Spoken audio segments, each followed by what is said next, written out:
Pemirsa, pola belajar jarak jauh dengan memanfaatkan teknologi menjadi cara pondok pesantren dan madrasah di Indonesia untuk tetap melaksanakan kegiatan belajar mengajar di tengah pandemi corona. Meski dilakukan dari rumah, namun ternyata metode pengajaran ini tetap bisa berjalan efektif untuk para siswa dan juga santri.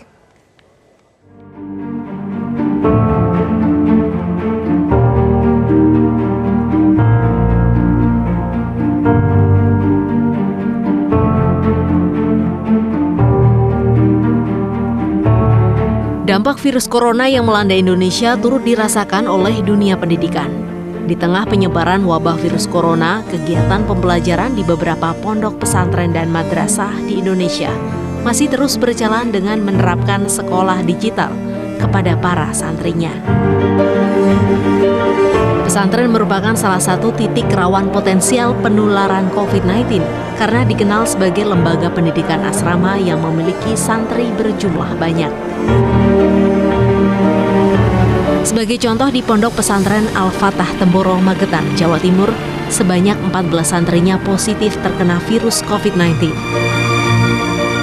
Model pembelajaran online menjadi solusi agar santri bisa tetap belajar dimanapun, termasuk dari rumah tanpa harus berada di ponpes. Salah satu pondok pesantren yang menerapkan pembelajaran daring yakni Pondok Pesantren Mambaul Ma'arif yang berada di Kabupaten Jombang, Jawa Timur. Dengan memakai metode daring, para santri diwajibkan untuk tetap berada di rumah untuk bisa menyerap ilmu dari para kiai. Tak hanya belajar ilmu hadis dan fikih, metode daring juga dilakukan untuk belajar tadarus Al-Quran. Seluruh santri diwajibkan mengikuti pembelajaran melalui video streaming di media sosial yang sudah disiapkan.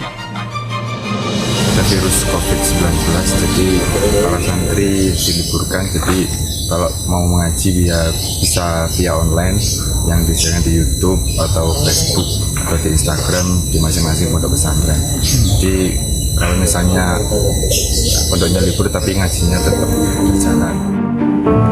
Pengasuh Pondok Pesantren Mambaul Ma'arif mengaku kebijakan belajar di rumah menjadi satu-satunya cara agar pembelajaran bisa tetap dilakukan.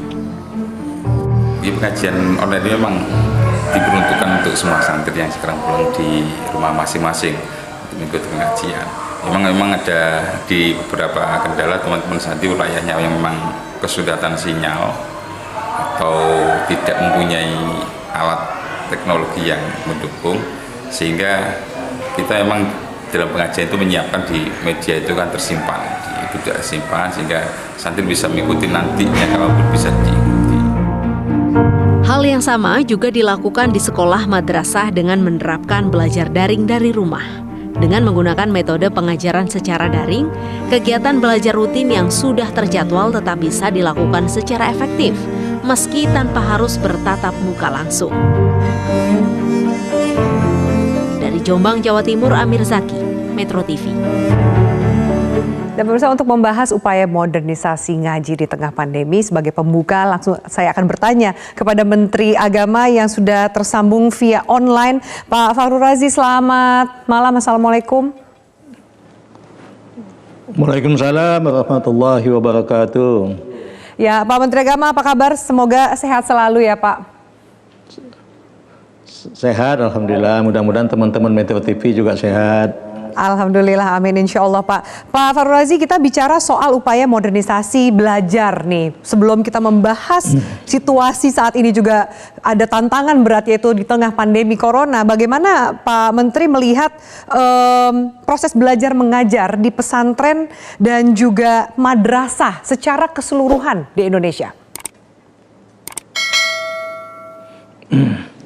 Sebelumnya saya informasikan mungkin supaya teman-teman di pemirsa paham gitu ya, bahwa kita punya madrasah itu jumlahnya 82.270. 82.270, swasta 95%. Swasta 95%, jadi jumlahnya 78.272 swasta. Yang negeri hanya 5%, yaitu 3.998. Jadi saya ulangi, jumlah madrasah, murni madrasah itu 82.270.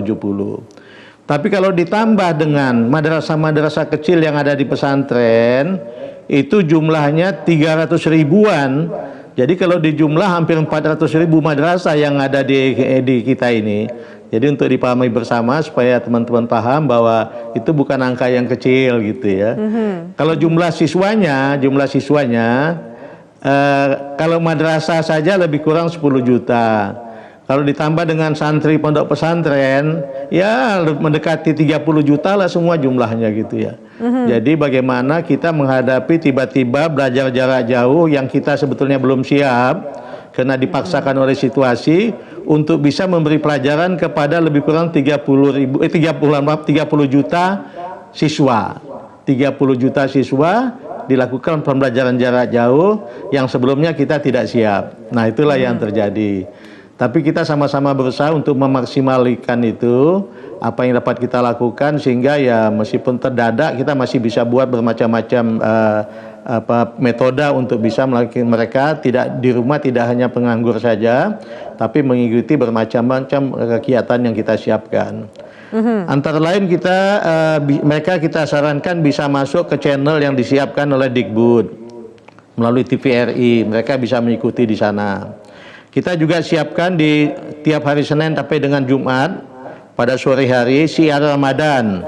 Ini juga masalah pembelajaran tapi sebetulnya enteng-enteng saja supaya bisa dicerna oleh semua tingkatan pada saat itu. Kemudian juga ada teman-teman Rusia memberikan bantuan juga untuk yang mereka namakan Dragon e-learning, itu untuk matematika untuk tingkat SD gitu ya. Ini gratis.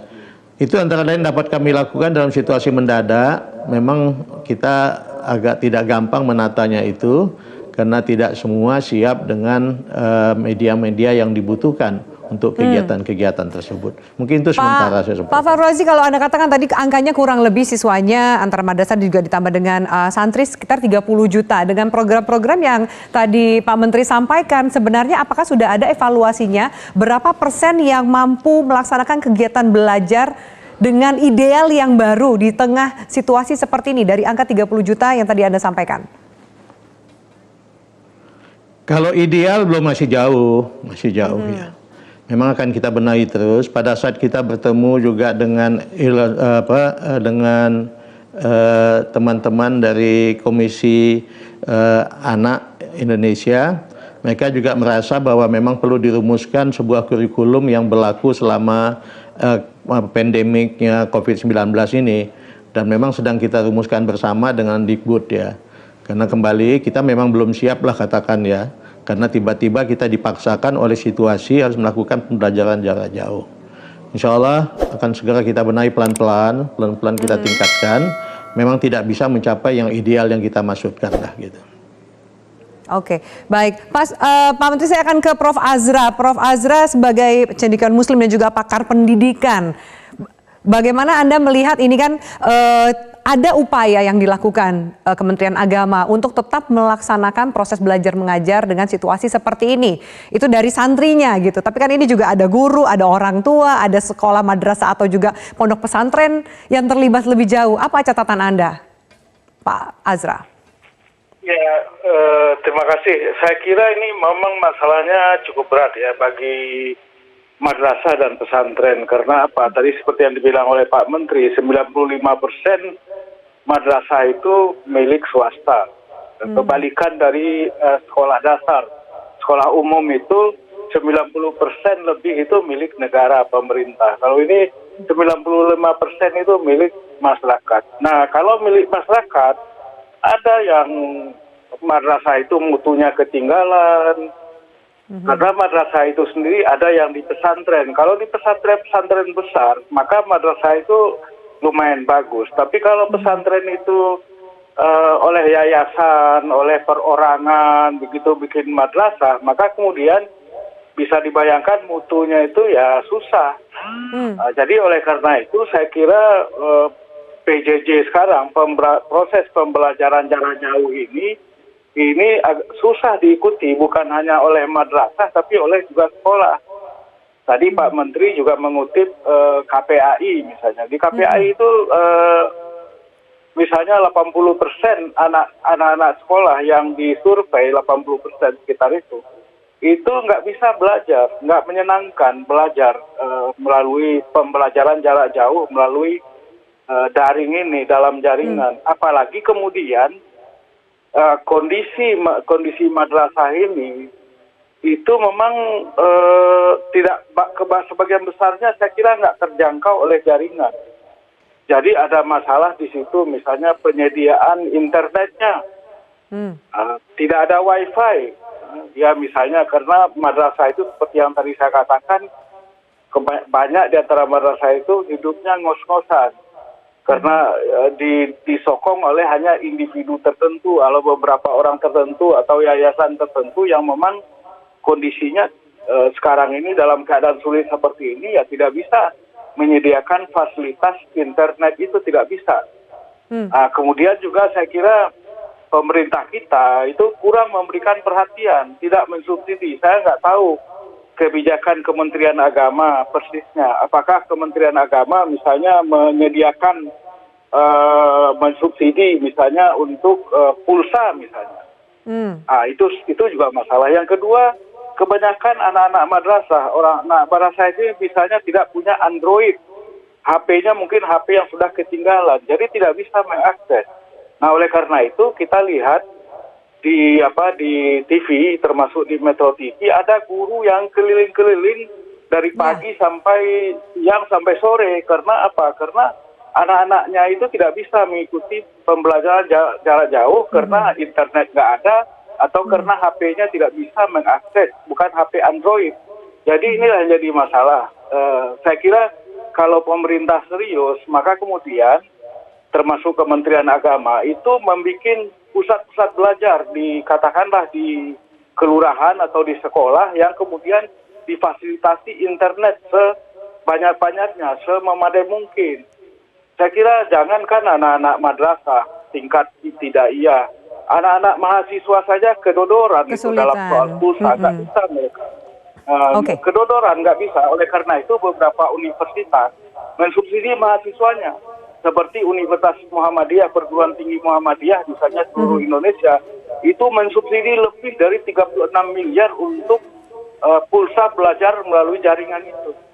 Nah, oleh karena itu saya mengusul kepada Pak Menteri ini, Pak Menteri Agama, bagaimana kalau madrasah kita ini disubsidilah pulsa-pulsanya.